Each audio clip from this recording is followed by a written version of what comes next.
ఏంటి ఇంకా మా ఆయన రాలేదు? ఏమైనా అడిగితే ఏమో కోప్పడతాడు. ఏంటో ఏం చేయాలో ఏంటో అస్సలు అర్థం కావట్లేదు. ఏంటి మమ్మీ ఇంకా పడుకోలేదా? ఏంటి రేష్మా, ఏంటిప్పుడు? నువ్వు పడుకోలేదా? వెళ్ళి పడుకోపో. నేను మీ డాడీ కోసం వెయిట్ చేస్తున్నానులే. సరేలే అమ్మా, డాడీ కోసమా? డాడీ వస్తాడు, నువ్వు అడుగుతావు, డాడీ నీ మీద కోప్పడతాడు, ఇంకా ఇద్దరు అరుచుకుంటారు. నువ్వు నా మీద కోప్పడుతున్నావు. మీరు ఇలాగే ఉంటే నేను ఎలా పోవాలి? సరే అమ్మా, అదేదో ప్రేమగా చెప్పొచ్చు కదమ్మా. వెళ్ళి పడుకుంటానులే. హలో, చెప్పు హనీ. ఇప్పుడే కదా నీ దగ్గర నుంచి వచ్చింది, అప్పుడే కాల్ చేసావేంటి? ఇదిగో ఇప్పుడే ఇంటికి వచ్చాను. మా ఆవిడ చూస్తే బాగోదు. మా ఆవిడ అది ఒట్టి అమాయకురాలు, కొట్టి నోరు మూయించేస్తాలే. ఆమె ఎంత కేకలు పెట్టినా నేను మాట్లాడేవను. సరే ఇంటి బయట నన్ను మళ్ళీ కాల్ చేస్తాను. బాయ్. వచ్చారా? రండి, నేను మీకోసం వెయిట్ చేస్తూ ఉన్నా.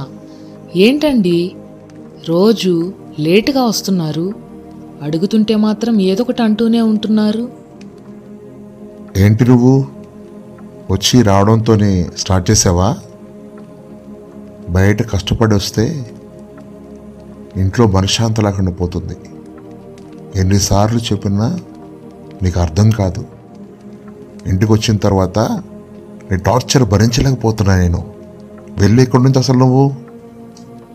అబ్బా, ఏమన్నానని ఇప్పుడు? ఎందుకండి అలా కోపడతారు?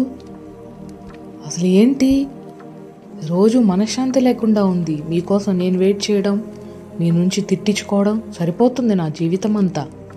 అబ్బా, డాడీ వచ్చి రావడంతోనే ఇద్దరు గొడవలు స్టార్ట్ చేశారు.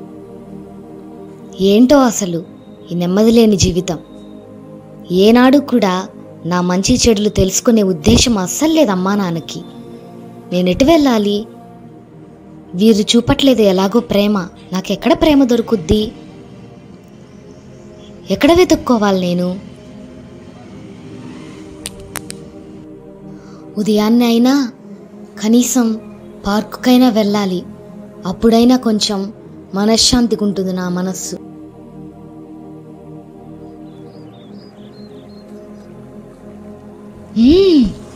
అమ్మయ్య, పార్కులో ప్రశాంతంగా ఉంది. ఈ సమయంలో రవికి ఫోన్ చేస్తా. ఎప్పుడు చాటింగ్ చేస్తూ మాట్లాడుకునే వాళ్ళం. కనీసం ఫేస్ టు ఫేస్ మాట్లాడుకున్నా నాకు కొంచెం పెయిన్ రిలీఫ్గా ఉంటుంది. కాల్ చేస్తా. హలో రవి, ఎక్కడున్నావు? నేను పార్కులో ఉన్నాను. ఎప్పుడు మనం చాటింగ్ చేసుకునే వాళ్ళం కదా, కొంచెం పార్క్ దగ్గరికి వస్తే మాట్లాడుకుందామనేసి. Okay, thank you Ravi. Hey Reshma, కొద్ది నిమిషాల్లో నీ కళ్ళ ముందు ఉంటాను చూడు. రవి, అప్పుడే వచ్చేవా? నీకోసమే వెయిట్ చేస్తా ఉన్నా. మీ టూ. నాకు చాలా సంతోషంగా ఉంది రేష్మా. అందులో ఈరోజు ఏంటి సర్ప్రైజ్గా నన్ను ఇన్వైట్ చేసావు. అయినా నీకు ఒక విషయం చెప్పనా? ఈరోజు చాలా అందంగా ఉన్నావు నువ్వు. అబ్బో, సరేలే రవి. అయినా నాకు ఈరోజు మూడేం బాగలేదు. కొన్ని ఫ్యామిలీ విషయాలు నీతో పంచుకుంటే కొంచెం నాకు కూడా రిలీఫ్గా ఉంటుంది కదా అని, అంతే. అవునా? ఏంటో చెప్పు రేష్మా, వింటాను. అదే రవి, కుటుంబంలో పరిస్థితులు ఏం బాగాలేవు. మా అమ్మా నాన్న ఎప్పుడు చూసినా గొడవ వేసుకుంటూ ఉంటారు. నన్ను ఏమాత్రం కూడా పట్టించుకోరు. నా తల్లిదండ్రులు నన్ను సరిగానే ప్రేమించరు రవి. నువ్వెంత బాగా మాట్లాడతావో. నాకు నీ మాటలంటే చాలా ఇష్టం రవి. నీతో మాట్లాడితే నాకు చాలా హ్యాపీగా ఉంటుంది ఆ డే అంతా కూడా. అవునా రేష్మా? అలాగైతే ఏం పర్వాలేదు, నేనున్నాను కదా, నన్ను బట్టి నువ్వు ధైర్యంగా ఉండొచ్చు. అయినా నీ పేరెంట్స్ నిన్ను పట్టించుకోవట్లేదు కాబట్టి సరే, నీకు ఒక ఐడియా చెప్పనా? రేపు నిన్ను ఒక దగ్గరికి తీసుకుని వెళ్తాను. ఏం, వస్తావా? ఓ, బయటికి తీసుకెళ్తావా? ఓకే రవి. అలాగే చూస్తాను, మరి ఎలాగోలాగా మేనేజ్ చేస్తాను మా అమ్మ నాన్నకి తెలియకుండా. అయ్యో, మాట్లాడుకుంటూ టైం చాలా గడిచిపోయింది రవి. సరే, కొంచెం చీకటి పడుతుంది, నేను ఇంటికి వెళ్తాను. బాయ్ బాయ్, రేపు కలుద్దాంలే. Okay my beauty Reshma. Hello, hi Reshma. నేను నీకు లొకేషన్ షేర్ చేస్తాను, కానీ నువ్వు ఈ లొకేషన్కి వచ్చేసేయి, ఓకేనా? బాగానే ప్లాన్ సక్సెస్ఫుల్గా నడుస్తూ ఉంది. పిచ్చిది పాపం రేష్మా, నన్ను నమ్మేసింది. పెళ్ళి చేసుకోవడమా, ఇష్టపడడమా, నెవర్. అలాంటిది అస్సలు ఉండదు. వాడుకున్నామా, వదిలేసామా. నాకిదేం పెద్ద కొత్తేం కాదు కదా. హలో రవి, ఉన్నావా? అదే ఇంట్లో కొంచెం మేనేజ్ చేసి వచ్చేలోపు లేట్ అయింది. వస్తున్నా, క్యాబ్ బుక్ చేసుకొని వస్తున్నాలే. అమ్మయ్యా, ఇన్ని రోజులకు నన్ను అర్థం చేసుకునే అబ్బాయి దొరికాడు. నిజంగా నా మనసు విప్పి అన్నీ మాట్లాడుకోగలుగుతున్నా. ఇంకా నాకు అన్ని సమస్యలు పోయినట్టే. నేను రవిని ప్రేమిస్తున్నానేమో. అమ్మా, లేదు, అలా ఎందుకులే అనుకోవడం, మళ్ళీ చూద్దాం. Hello Ravi, good morning. ఏంటి రవి, ఈ షాప్ చాలా బాగుందే, కొత్త బట్టలు ఉన్నట్టున్నాయి. ఏంటి Ravi? Hey Reshma, thanks for coming. You are looking so beautiful yeah. ఈ షాపా? చెప్తాను, వెయిట్. అవునా? Okay, I'm so excited Ravi. నేనెప్పుడు ఇలాంటి షాప్కి రాలేదు రవి. మరి రవి అంటే ఏమనుకున్నావు? రవికి ఇష్టమైన వాళ్ళని ఇలాగే చూస్తాడు Reshma.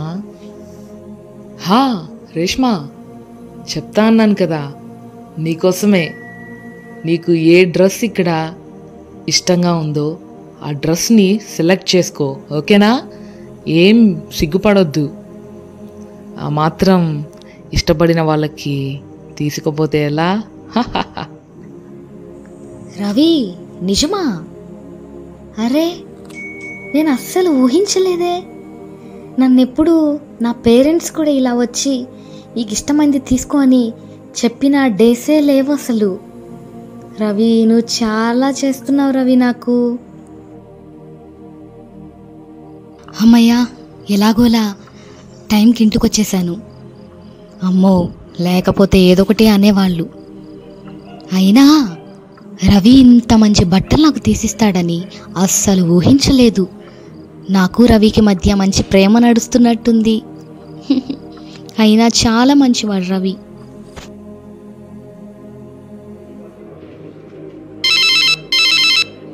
Hello Reshma, good evening. నేను రెస్టారెంట్లో ఉన్నాను, కానీ త్వరగా వచ్చేయి, ఓకేనా? ఇంట్లో ఏమీ డౌట్ రావట్లేదు కదా? Okay Reshma, come. బాగానే వచ్చేస్తుంది పిలవగానే, అమాయకురాలు రేష్మా. ఈసారి ఇలా కాదు, ఔటింగ్కి తీసుకుని వెళ్ళాలి, బార్ అన్నీ తిప్పేసేయాలి, ఒక్కసారిగా ఎంజాయ్ చేసి వదిలేస్తే సరిపోద్ది. అయినా ఈ రేష్మ మూడవది కదా గర్ల్ ఫ్రెండ్గా నాకు. నా గురించి ఇంకా తెలీదు, తెలుసుకుంటుందిలే. ఏం రేష్మ, ఎక్కడికి వెళ్తున్నావు రెడీ అయ్యి? అబ్బా ఇదేంటి కరెక్ట్గా ఈరోజే అడిగింది మమ్మీ ఎక్కడికి వెళ్తున్నావని. ఆహాహా అలా ఏం లేదు మమ్మీ, మొన్న బాగలేక కాలేజీకి వెళ్ళలేదు కదా, క్లాస్ మిస్ అయ్యాను కదా, ఆ నోట్స్ కొంచెం కావ్య దగ్గరికి వెళ్ళి తీసుకుందామని వెళ్తున్నాను అంతే, త్వరగా వచ్చేస్తాలే.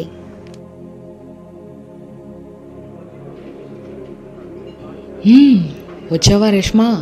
చాలా లేట్ అయినట్టుంది కదా ఈరోజు. అవును రవి, అమ్మో కరెక్ట్గా ఈరోజే మా మమ్మీ ఎక్కడికి వెళ్తున్నావని అడిగింది. ఫ్రెండ్ దగ్గర నోట్స్ తీసుకుంటానని చెప్పి ఎలాగోలో మేనేజ్ చేసి వచ్చేసాను. సరే కానీ ఏం తింటావో చెప్పు రేష్మా, అది ఆర్డర్ ఇస్తాను. నేను అదే తింటాను, ఓకేనా? Don't feel shy. అయ్యో నా కోసం చాలా ఖర్చు పెట్టేస్తున్నావు రవి. చాలా బాగుంది రవి బిర్యానీ టేస్ట్గా. Thank you so much Ravi.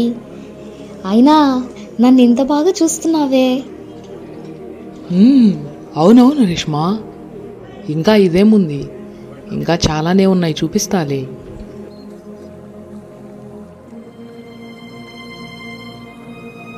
అయ్యో దేవుడా, ఇదేంటిది? రవి ఏంటి అసలు ఫోన్ కాల్స్ లిఫ్ట్ చేయట్లేదు, మెసేజ్కి రిప్లై ఇవ్వట్లేదు. ఎన్ని దినాలు బాగుండి సడన్గా నన్ను ఇలా వదిలేశాడేంటి? అయ్యయ్యో నా జీవితం నాశనం అయిపోయిందే. నేను ఇప్పుడు ఎలా చేయాలి? నా సర్వస్వాన్ని ధారపోశాను, నా జీవితాన్ని పణంగా పెట్టేశాను. అయ్యో అవసరానికి వాడుకున్నాడు, నన్ను ఇప్పుడు ఇలా వదిలిపెట్టేశాడు. నేను ఇప్పుడు ఏం చేయాలి? చాలా నమ్మక ద్రోహం చేశాడు. నిజమైన ప్రేమ తనదే అనుకొని ఆశపడ్డాను. అయ్యయ్యో నా తల్లిదండ్రులకు కూడా తెలియదు ఈ విషయం. ఇంట్లో ఏడిస్తే నన్ను గుర్తుపట్టేస్తారు. అసలు నా తల్లిదండ్రులు ఎప్పుడు నన్ను సరిగా ప్రేమించకుండా, సరిగా మాట్లాడకుండా ఉండేటప్పటికీ ఈ రవి ప్రేమే నిజమైన ప్రేమని ఆశపడ్డాను. కానీ ఇప్పుడు తెలిసింది నాకు అసలు ప్రేమ అంటే ఏంటి. అసలు ప్రేమ ఎక్కడ దొరుకుతుంది? బుక్స్లలో దొరుకుతుందా? చూద్దాం, రేపటి నుంచి వెతుకులాట మొదలు పెడతాను. నేను మోసపోయేదేదో మోసపోయాను, కానీ దీనికి ఒక పరిష్కారంగా ఇలాంటి నాలాగా ఓడిపోయినటువంటి జీవితాలకు ఒక ఆదర్శంగా నిలబడాలనిపిస్తుంది.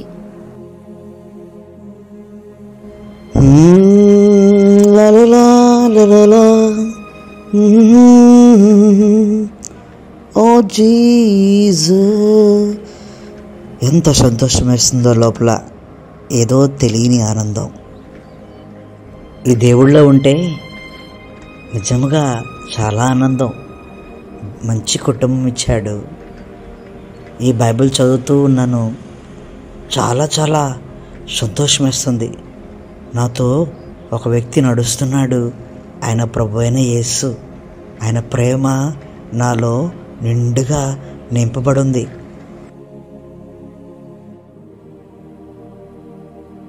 అరే ఇదేంటిది? ఇందాక నేను వచ్చేటప్పుడు నాతో పాటు రోడ్లో పక్కన నడుస్తూ ఏదో దేవుని పాట పాడుకుంటూ వస్తున్న అతను ఈయనే కదా? అరే లైబ్రరీకి వస్తుంటాడా? ఓకే. హాయ్ అండి. ఈ మధ్య చాలా డేస్ నుంచి నేను కూడా ఈ లైబ్రరీకి వస్తున్నాను, మిమ్మల్ని గమనిస్తూ ఉంటుంటాను. మీ పేరు కనుక్కోవచ్చా? Hey hi, yeah sure, my name is Roshan. ఏం లేదండి రోషన్ గారు, ఈ మధ్యకాలంలో మిమ్మల్ని గమనిస్తున్నాను. మీరు కేవలం ఏదో స్పిరిచువల్ బుక్స్ మాత్రమే రీడ్ చేస్తున్నారు. ఏదో బైబిల్లా ఉంది, ఆ బుక్ను కూడా ఎక్కువ చదువుతున్నారు. సరే కానీ నేను మీకు కొన్ని చెప్పాలని నా మనసులో అనిపిస్తుంది. నాకు ఈ మధ్యకాలంలోనే నా లైఫ్లో లవ్ బ్రేకప్ అయింది. అతను నమ్మించి నన్ను మోసం చేశాడు. కాబట్టి మీరు నాకు ఏదైనా పరిష్కార మార్గం చెప్పగలుగుతారా? అసలు నిజమైన ప్రేమ ఎక్కడుంది? ఎవరిలో ఆ ప్రేమ కనిపిస్తుందో నాకు కొంచెం చెప్పండి. నా తల్లిదండ్రుల దగ్గర నుండి కూడా నేను ఆ ప్రేమను పొందుకోలేకపోయాను. అందుకే మిమ్మల్ని అడగాలనిపించి అడుగుతున్నానండి. అంతేకాకుండా నేను ఈ లైబ్రరీకి వచ్చే కొత్తలో మిమ్మల్ని చూశానండి రోడ్ పైన. మంచిగా హాయిగా పాటలు పాడుకుంటూ ఏదో మంచి మాటలేదో మాట్లాడుకుంటూ వస్తున్నారండి. మీలో మీ సంతోషాన్ని, ఈ విధంగా నెమ్మది, ఇవన్నీ మీకు ఎలా ఉన్నాయండి? అందులో ఈ ఏజ్లో నాకు కూడా కొన్ని మంచి విషయాలు మీ నుండి తెలుసుకుంటే నా వలే లవ్ బ్రేకప్ అయినటువంటి ప్రతి యూత్కి కూడా నేను ఒక మార్గదర్శిగా నిలబడాలని నా ఆశతో నేను ఈ లైబ్రరీలో బుక్స్ చదవడం వల్ల ఏమైనా సత్యం గమనించవచ్చేమో అని ఈ మధ్య ఇక్కడికి వస్తున్నానండి. మీరు పరిచయం అయ్యారు, అందుకే మీకు చెప్పుకోవాలనిపించింది. మీరు కొంచెం నాకు ఆ పరిష్కార మార్గాన్ని, ఆ మాటలను చెప్తారా? అయ్యో రేష్మ గారు, కంపల్సరీగా నా సంతోషానికి కారణమైనటువంటి వ్యక్తి గురించి మీతో పంచుకుంటానండి. అయితే ఇక్కడ కాదు, సాయంత్రము పార్క్లో జాగింగ్కి వస్తా, నేను అక్కడ కలుసుకుందాం. అక్కడ నా సంతోషానికి కారణమైనటువంటి వ్యక్తి గురించి మీకు డీటెయిల్డ్గా చెప్తాను, సరేనా? ఓకే రోషన్ గారు, ఇంతవరకు మీ సమయాన్ని నా కొరకై వెచ్చించినందుకు చాలా థ్యాంక్స్ అండి.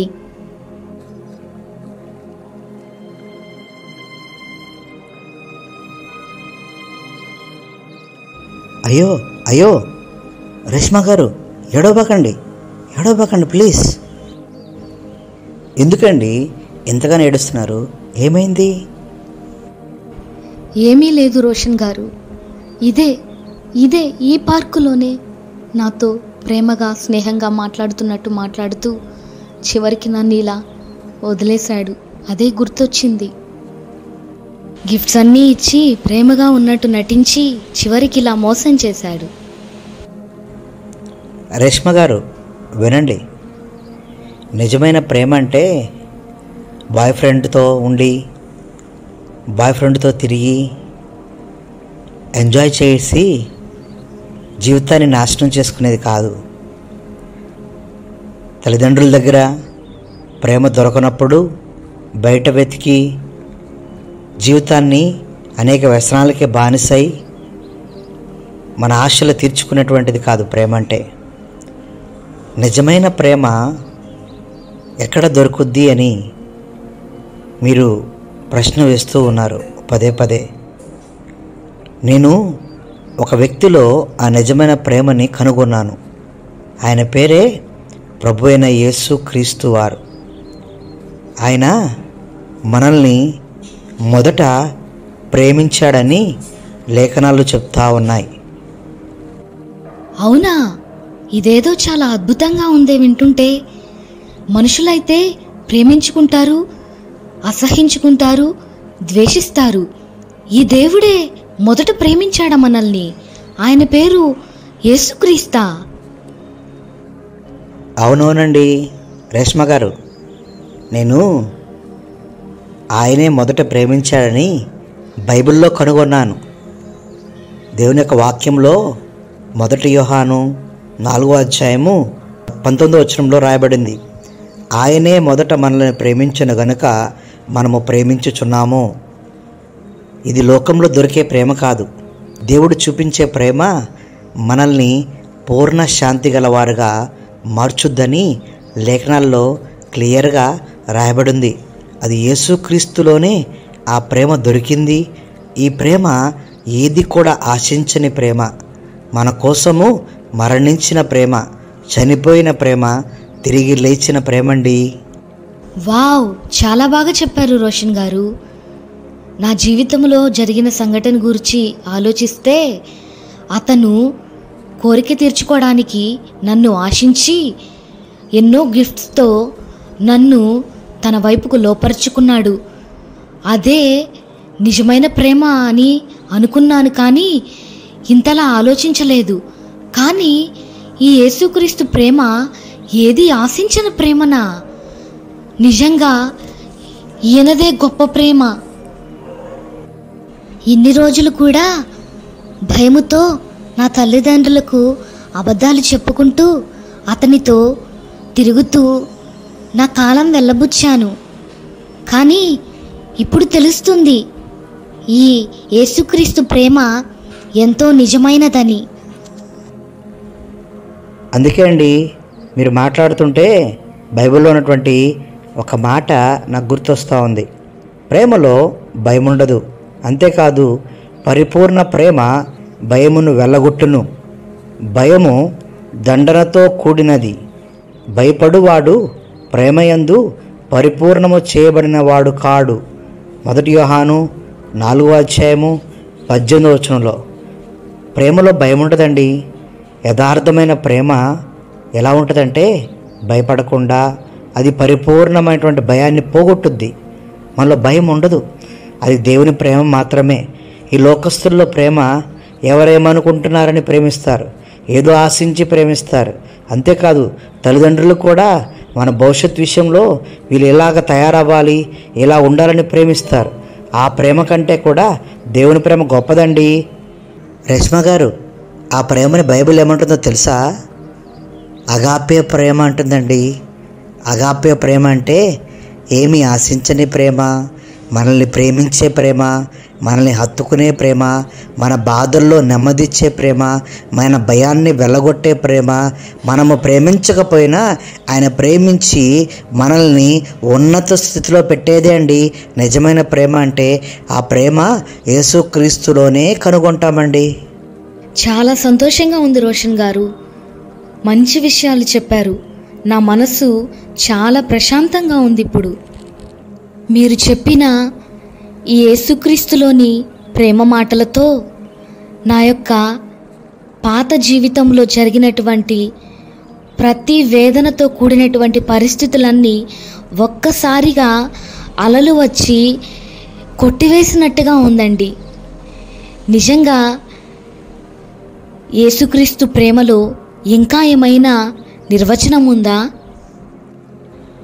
ప్రేమకి నిర్వచనం అంటే యేసుక్రీస్తు వారే అండి.